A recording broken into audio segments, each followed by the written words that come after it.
Assalamualaikum warahmatullahi wabarakatuh. Perkenalkan, nama saya Kanaya Nandita Putri Aprilia, nomor absen 17 dari kelas 12 IPA 4. Di sini saya akan menjelaskan dan memaparkan tentang perkembangan iptek di bidang pertanian. Perkembangan teknologi memberi banyak manfaat di sektor pertanian. Nah, pemerintah Indonesia berusaha untuk meningkatkan hasil pertanian melalui revolusi hijau. Apa sih revolusi hijau itu?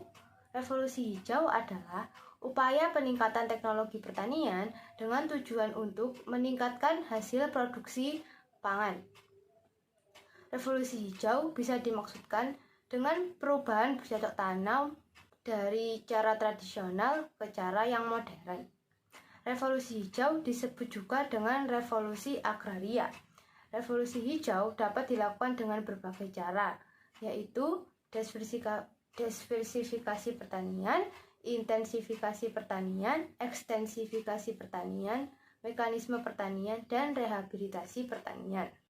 Yang pertama, diversifikasi pertanian.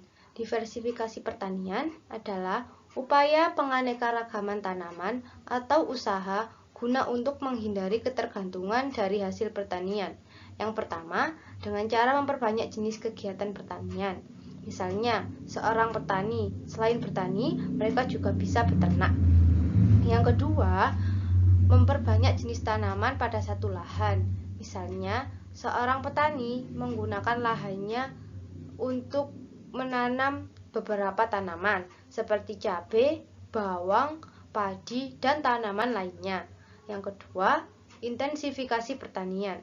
Intensifikasi pertanian merupakan pengolahan lahan pertanian yang ada digunakan sebaik-baiknya untuk meningkatkan hasil pertanian dengan meningkatkan berbagai sarana. Biasanya, wilayah yang menggunakan intensifikasi pertanian adalah wilayah yang memiliki lahan pertanian yang sempit, misalnya Jawa dan Bali. Intensifikasi pertanian dilakukan dengan program Panca Usaha Tani. Program Panca Usaha Tani adalah penggunaan bibit unggul, penggunaan pupuk kimia, penggunaan pestisida, pemberantasan hama, serta peningkatan irigasi.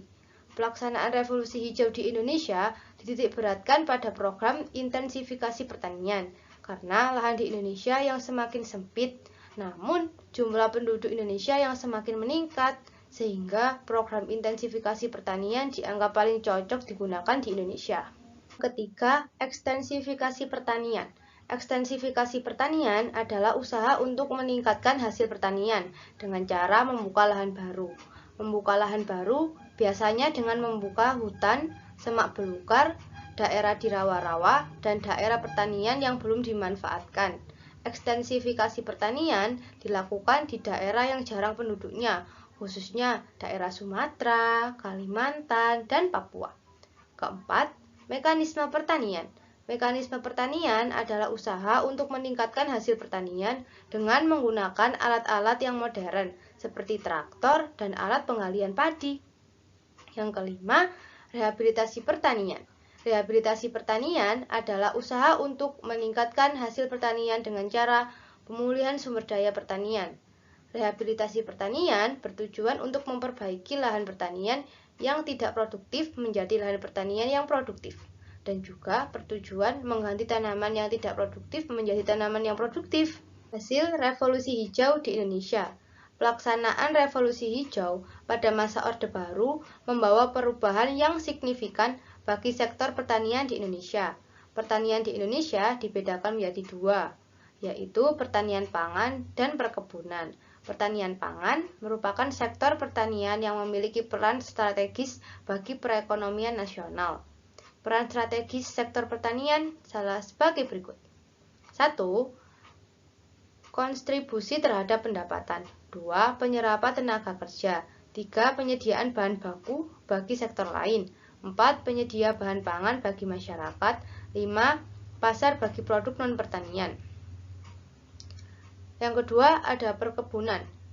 Sistem perkebunan di Indonesia dimulai sejak penerapan tanam paksa pada tahun 1830 sampai 1870 oleh Van den Bosch. Beberapa jenis tanaman perkebunan yang ditanam di Indonesia diekspor ke berbagai negara, antara lain biji kopi, cengkeh, coklat, karet, kelapa sawit, teh, dan tebu.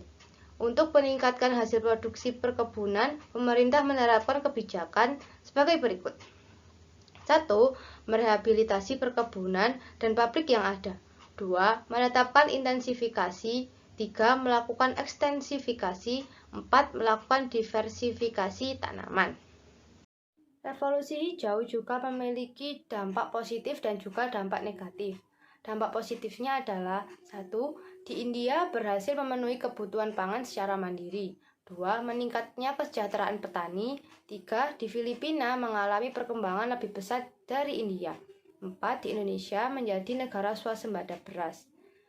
Dampak negatifnya 1. Musnahnya organisme penyubur tanah. 2. Kesuburan tanah menurun dan menjadi tandus. 3. Tanah mengandung resiko akibat endapan pestisida. 4. Ekosistem rusak dan tidak lagi seimbang. Dan yang kelima, hasil pertanian mengandung bahan kimia pestisida. Sekian dari saya, kurang lebihnya mohon maaf. Wassalamualaikum warahmatullahi wabarakatuh.